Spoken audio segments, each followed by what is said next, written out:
un poco se les olvida, y antes de un saludo al señor rector, a los amigos del panel y sobre todo a ustedes, queridos estudiantes. Antes de yo ser vicepresidente era periodista. Fui periodista 20 años, viví lo que era ser periodismo en Colombia en los años 80 y 90. Fui víctima de la violencia de los narcotraficantes, a mí me secuestró Pablo Escobar. Si ustedes vieron ahorita, ¿cómo se llama? Noticia de un secuestro en Amazon, o vieron Narcos, cuando secuestran a esos periodistas, yo era uno de ellos. En el año 2000 me tocó salir de Colombia porque la FARC me iba a matar también por ser periodismo, y traigo eso a colación precisamente porque yo creo que Ecuador entra en un momento muy difícil por el tema del narcotráfico que nosotros ya vivimos, pero eso lo voy a contar más adelante. Entonces yo vengo a contarles una historia que conozco, que viví, que no quiero que otros vivan, pero tratar de aterrizarlo porque ustedes, yo sé que se levantan y ven el Twitter o ven el Instagram y ya quedaron informados, y resulta que no. Muchos de ustedes son comunicadores, abogados, y el papel que ustedes tienen en la sociedad es fundamental porque basado en lo que ustedes digan o donde estén, la gente toma decisiones. Ese es el papel del medio de comunicación, abrirle a la gente la posibilidad de informarse y decir, yo decido votar por este, o decido comprar este carro, o decido irme de vacaciones, o decido ponerme la inyección o no, por lo que ustedes hagan en los medios de comunicación donde trabajen, o inclusive en el pequeño medio que ustedes o el entorno que ustedes utilizan a través de las redes sociales. Haber vivido esto en Colombia, que fue tremendamente dramático, el esposo de mi hermana murió también en una bomba del avión de Avianca, es parte de uno de los temas fundamentales de mi vida hoy, que es la defensa de las libertades, porque sin libertades no hay nada. Si usted se levanta por las mañanas y no puede ver el Twitter, y va a la calle y no puede ver o comprar un periódico, o prende la radio y solo oye música, usted está en una sociedad totalitaria, que es lo que hoy pasa en Cuba, en Nicaragua y en Venezuela. Si la libertad de prensa no fuera importante para que ustedes puedan vivir como viven hoy, esos países tendrían medios de comunicación, no los tienen, o tienen el medio que solo utilizan para mandar su propio mensaje, no para que haya debate, no para que haya investigación.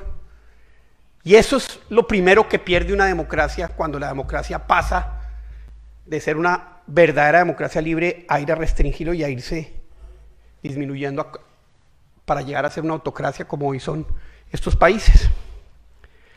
Leyes, y desafortunadamente la situación de las libertades en América Latina va en retroceso. Creo que lo de Chile ayer es un aire, pero va en retroceso frente a las minorías que tratan de convertirse en mayorías y que como primer objetivo, en todos los casos, lo que tratan de restringir es la libertad de expresión y la libertad de prensa. No les quepa la menor duda. Por eso es importante que ustedes estén acá. Ustedes hoy viven en una libertad que dicen qué maravilla, pero es que se las pueden quitar así. Y se las quitan con leyes como estas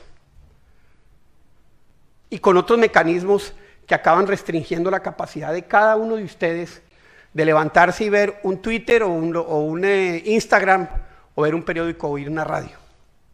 Que eso finalmente es lo que los hace a ustedes libres y genera un espacio donde usted llega donde el amigo, ¿viste lo que pasó hoy? ¿Viste el atraco que hubo ayer y que grabaron en el video? ¿O viste lo que leí ayer? Eso es parte de las libertades que ustedes y que todos asumimos que están ahí y que van a estar siempre, y resulta que no. Y por eso este debate es tan importante.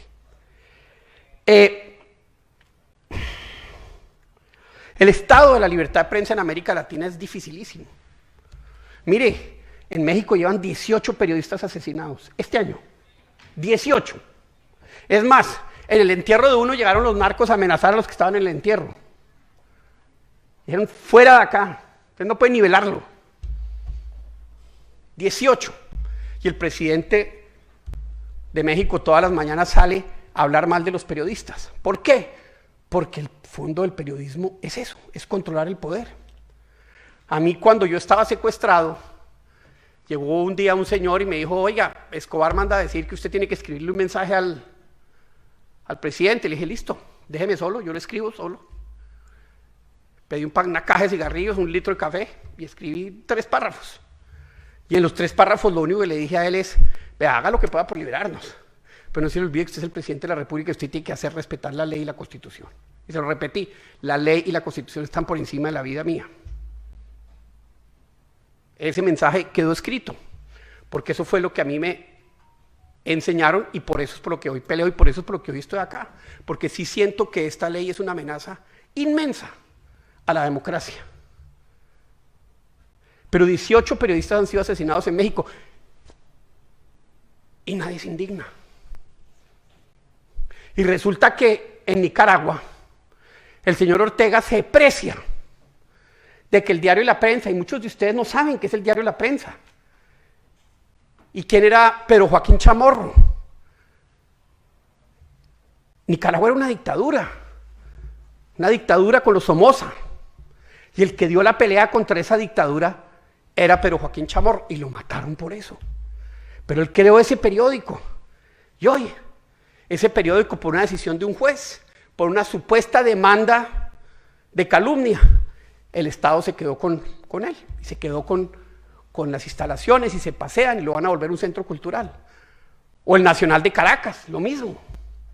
El Nacional de Caracas, donde yo me acuerdo en el año 2012, cuando volví al periodismo, después de ser vicepresidente, desde el Nacional de Caracas estaba yo transmitiendo, y veía esa redacción y me vibraba el cuerpo, y me llama a las 6 de la mañana un amigo de las fuerzas militares y me dice, aquí dimos de baja al mono Jojoy. Y yo, como dicen, no sé si aquí dicen, como le dicen a las noticias exclusivas, una chiva también, una primicia, y la saqué. Hoy ese periódico es otro centro cultural porque a Diosdado Cabello, un mafioso como Diosdado Cabello, es un mafioso, publicaron algo que era totalmente real, denunció, y por una decisión judicial que le obligaba al periódico a pagarle 14 o 17 millones de dólares, dijo yo no tengo, y se quedaron con el edificio. Entonces, ese es el estado de la libertad de prensa hoy en América Latina, además de la crisis sistémica que hay por cuenta de todo lo que ha pasado tecnológicamente. Esta ley hace parte de ese tipo de amarres con los que acaban esas libertades, pero esa es la libertad de cada uno de ustedes. No piensen que eso está lejano, porque es que así como usted hoy puede verlo, una ley de estas dice, es que si usted pone un Twitter, usted pone un Instagram, que a mí no me gustó, dice el presidente, yo lo puedo demandar. ¿Y cuánto de ustedes tienen para pagar ahorita 5,000 o 10,000 dólares a una demanda judicial? Ninguno. Para no hablar ya de las sociedades absolutamente autocráticas como la China, que controlan absolutamente todo el mensaje de cada uno de los ciudadanos que hay en su sociedad. Allá usted dice cualquier cosa y el Estado ya sabe. Y eso hoy es mucho más fácil de hacer que hace 10, 15 o 20 años. Hoy con inteligencia artificial, China controla 1.300 millones de mensajes diarios que dice la gente de su gente en la red social. Por eso ellos no permiten que en China haya Twitter, ni haya Instagram, ni haya, porque ellos necesitan controlar la información. Eso ya es el exceso en el que podemos llegar. Al que podemos llegar. Si no paramos esto aquí hoy, si ustedes no asumen esa responsabilidad, eso es un paso que va deteriorando la capacidad de cada uno de ustedes de ser ustedes, de decir lo que quieran y de tener acceso a esa libertad. Pero aquí Ecuador tiene otra amenaza que yo quiero contarles porque yo la viví, que es el tema del narcotráfico. Ustedes vivieron hace poquito acá unos líos en Guayaquil, ¿no? Que quemaron no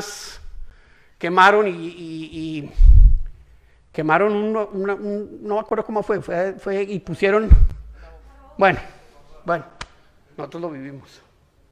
Nosotros vivimos carrobombas. Nosotros vivimos el narcoterrorismo. Colombia es el ejemplo de lo que les puede pasar a ustedes si ustedes no, como sociedad, no actúan ya. Y el problema más grave que tienen ustedes frente al crecimiento del narcotráfico, porque el narcotráfico sí ve al periodista como el enemigo fundamental. Por eso hay 18 periodistas asesinados en México. Por eso en Colombia en un momento dado eran periodistas asesinados de la misma manera, año tras año y tras año, hasta el punto que en un momento dado en Colombia todos los medios de comunicación producían una información igual. Hacían una investigación y salía en la radio, en la televisión y en los periódicos igualitas sin que se supiera quién lo había hecho, sin firma, para decirle a los narcotraficantes, ustedes no nos derrotan. Los medios estamos juntos defendiendo la libertad de expresión. Hasta allá llegamos en Colombia. A producir una misma información secreta, que nadie sabía quién la había escrito, hecho, en los medios de comunicación. Eso pasó en los años 80. Cuando mataron al director del Espectador, Guillermo Cano, durante un día no hubo radio. En la radio, donde usted oía las emisoras, era música. En la televisión, donde usted oía los noticieros, y estamos hablando donde solo había radio y televisión y prensa, no habían redes sociales, mediados de los 80. La televisión, el noticiero salió en negro, y los periódicos no circularon. O sea, nosotros sabemos lo que es eso y nos defendimos y peleamos contra eso. Y ustedes, como periodistas y como sociedad, van a tener que enfrentar esa violencia. Porque desafortunadamente los narcos entendieron que el Pacífico colombiano y el Pacífico ecuatoriano es el mejor sitio para exportar coca. Porque desafortunadamente hoy en Colombia hay un presidente que tiene una mirada, no sé cómo mencionarla sin una mirada única, digámoslo así, al tema del narcotráfico, y lo que va a pasar en Colombia es que el narcotráfico va a crecer brutalmente. Y adivinen a quién le va a pegar ese narcotráfico de manera brutal, que ya lo está haciendo, aquí a Ecuador, porque se dieron cuenta que además sacar la coca por el Ecuador, por debajo de Galápagos, es mucho más sencillo y tiene menos riesgo de caer dentro de todo el esquema de, digamos, de interceptación y de interdicción que hay. Entonces, lo que está viviendo Ecuador hoy requiere la atención de cada uno de ustedes y requiere la movilización de la sociedad para que de verdad entiendan que lo que se viene es un riesgo brutal. A nosotros nos tocaba oír los carros bombas, y esto era cuando un día en el Día de la Madre pusieron un carro bomba en un centro comercial, donde estaban papás, hijos, o la bomba que yo les mencioné en el avión donde murió mi cuñado, o en un momento dado donde en 3 meses Escobar pagaba por policía asesinado y en solo Medellín asesinaron 500 policías en 3 meses. Eso puede pasar acá si ustedes no entienden el riesgo que tiene este país con el crecimiento del narcotráfico que están viviendo. Porque no les quepa la menor duda, el narcotráfico trae violencia, trae criminalidad organizada, y si el Estado no tiene la capacidad de reacción, de anticipación y de represión, dentro del marco de la ley, obviamente, esa pelea la pierden. Y empiezan a perder municipios, y empiezan a perder regiones, y empiezan a perder zonas, y empieza uno como país a irse arrinconando, que fue como nosotros teníamos a Colombia en el año 2002, cuando yo entré a la vicepresidencia y el doctor Álvaro Uribe a la presidencia. Y logramos transformar ese país, pero a un costo brutal. Y ustedes ahorita, acá, tienen la posibilidad de pensar una política seria, crear los elementos de seguridad que impidan que ustedes tengan que vivir esa tragedia, y esa tragedia que, entre otras, los primeros que reciben el impacto son los periodistas. No están matando periodistas en México de casualidad, los mata el narco. No mataron periodistas en Colombia de casualidad, los mata el narco.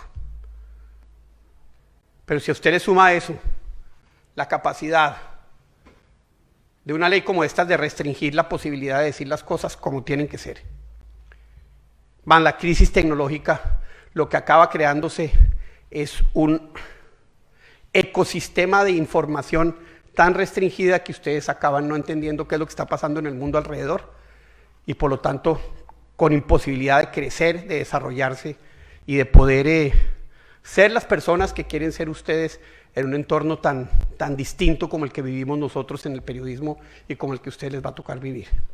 Por eso esa reunión de hoy. Por eso no piensen que una ley por allá, que unos señores están y no, eso tiene impacto en la calidad de vida de ustedes, porque por ahí empieza el desmembramiento del derecho fundamental para ser una sociedad libre, para ser una sociedad democrática, que es la libertad de expresión y la libertad de prensa. Así que la libertad de expresión y la libertad de prensa sí tiene que ver con ustedes, porque hace parte del mundo que les facilita tomar decisiones, pero que tiene muchos enemigos hoy cada vez más sofisticados, que si le sumamos el tema del narcotráfico aquí en Ecuador, pues se convierte en una tremenda amenaza a las libertades. Muchas gracias.